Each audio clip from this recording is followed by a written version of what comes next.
আগের ভিডিওটায় চিংড়ি মাছের বড়ার রেসিপিটা কিন্তু তোমরা অনেক অনেক ভালোবাসা দিয়েছো। এইরকমই আমার পাশে থাকো আর নতুন নতুন রেসিপি কিন্তু ফলো করতে থাকো।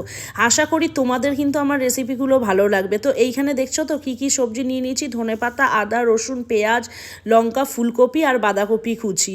তোমাদের কিন্তু যা কিছু আছে মানে ভেজিটেবলস কুচি করে দিতে ইচ্ছা করবে অবশ্যই দিতে পারো। যেই তেল দিয়ে রান্না করতে ইচ্ছা করবে সেই তেল দিয়েই রান্না করতে পারো। আমি এখানে সরষের তেল নিয়ে নিয়েছিলাম, দেখেই বুঝতে পারছো। তারপর দিয়ে দিয়েছি পেঁয়াজ কুচি একটু বেশি পরিমাণে। আর তারপর কিন্তু পেঁয়াজগুলোকে লাল লাল করে ভাজতে ভাজতে মানে আমি তোমাদের সাথে শেয়ার করি যেটা কি রেসিপি। বাড়িতে কিন্তু অনেক টাইমে হয় কি ভাত কিন্তু অনেকটা পরিমাণে বেঁচে যায়, আর ভাত ফেলে দেওয়া কিন্তু একদমই ভালো লাগে না। তো ভাত বেঁচে গেলে কিন্তু এই রেসিপিটা ট্রাই করো। তারপর দেখো পেঁয়াজগুলো শ্যালো ফ্রাই হয়ে যাওয়ার পর ওর মধ্যে কিন্তু আদা রসুন কুচি দিয়ে দিচ্ছি।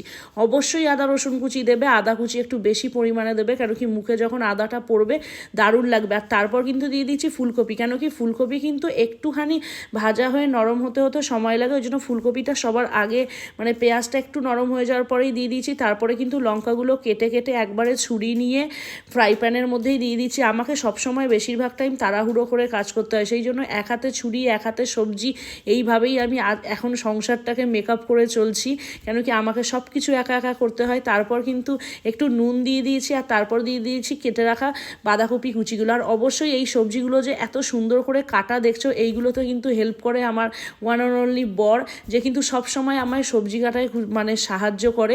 তারপর কিন্তু বেশ সব কটা সবজিকে ভালো করে গ্যাসের ফ্লেমটা অবশ্যই মিডিয়াম আঁচে রাখবে, দিয়ে কিন্তু শ্যালো ফ্রাই করে দেখলাম কি সবজিটা পুরো নরম হয়ে গেছে। আর বললাম যে চাইনিজ স্টাইল, আর তারপর কিন্তু চাইনিজ স্টাইলে তো একটু সস দিতেই হবে না। তারপর কিন্তু দিয়ে দিয়েছি সোয়া সস, চিলি সস আর টমেটো সস। টমেটো সসটা কিন্তু সোয়া সসটা একটু পরিমাণ বুঝে দেবে, চিলি সসটাও পরিমাণ বুঝে দেবে, আর টমেটো সসটা কিন্তু একটু বেশি হলেও অসুবিধা নেই, যদি তোমার ঘরের বাচ্চা থাকে ওদের কিন্তু খুবই ভালো লাগবে।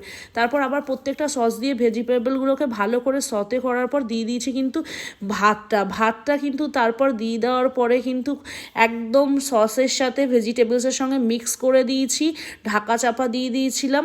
আর তারপর কিন্তু ঢাকা চাপাটা সরিয়ে দিয়েছি। এই দেখো আমার ভাত ভাজা কিন্তু একদম রেডি। এটাকেই কিন্তু অন্য জায়গায় রাইস ফ্রাই বলে চালিয়ে দিত বা এগ রাইস এই বলে চালিয়ে দিত। আর অবশ্যই কিন্তু এখানে ডিম দেওয়া ছিল। বললাম না যা যা ইচ্ছা দিতে পারো। তো ভিডিওটা কেমন লাগলে জানিও।